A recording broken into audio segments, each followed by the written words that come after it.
A little more than 2 decades ago, the Mexican-American artist and philosopher Manuel de Landa published a strange and wonderful book called War in the Age of Intelligent Machines. The book was, technically speaking, a history of military technology, but it had nothing in common with what you might naturally expect from the genre. Instead of heroic accounts of submarine engineering written by some Naval Academy professor, de Landa's book wove chaos theory, evolutionary biology, and French post-structuralist philosophy into histories of the conoidal bullet, radar, and other military innovations. I remember reading it as a grad student in my early 20s and thinking that it was one of those books that seemed completely sui generis, as though de Landa had arrived on Earth from some other intellectual planet.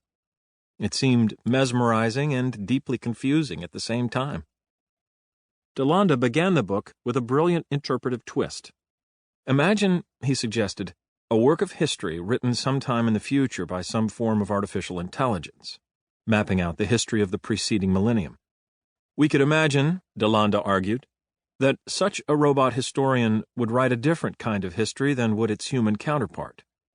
Events that loom large in human accounts, the European conquest of the Americas, the fall of the Roman Empire, the Magna Carta, would be footnotes from the robot's perspective. Other events that seem marginal to traditional history, the toy automatons that pretended to play chess in the 18th century, the jack-card loom that inspired the punch cards of early computing, would be watershed moments to the robot historian, turning points that trace a direct line to the present. While a human historian might try to understand the way people assembled clockworks, motors, and other physical contraptions, de Landa explained, a robot historian would likely place a stronger emphasis on the way these machines affected human evolution. The robot would stress the fact that when clockworks once represented the dominant technology on the planet, people imagined the world around them as a similar system of cogs and wheels. There are no intelligent robots in this book, alas. The innovations here belong to everyday life, not science fiction. Light bulbs, sound recordings, air conditioning, a glass of clean tap water, a wristwatch, a glass lens. But I have tried to tell the story of these innovations from something like the perspective of de Landa's robot historian. If the light bulb could write a history of the past 300 years, it too would look very different.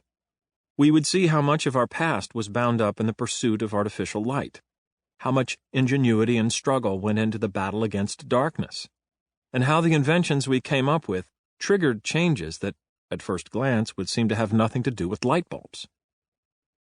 This is a history worth telling, in part, because it allows us to see a world we generally take for granted with fresh eyes. Most of us in the developed world don't pause to think how amazing it is that we drink water from a tap and never once worry about dying 48 hours later from cholera. Thanks to air conditioning, many of us live comfortably in climates that would have been intolerable just 50 years ago. Our lives are surrounded and supported by a whole class of objects that are enchanted with the ideas and creativity of thousands of people who came before us, inventors and hobbyists and reformers who steadily hacked away at the problem of making artificial light or clean drinking water so that we can enjoy those luxuries today without a second thought, without even thinking of them as luxuries in the first place. As the robot historians would no doubt remind us, we are indebted to those people every bit as much as, if not more than, we are to the kings and conquerors and magnates of traditional history.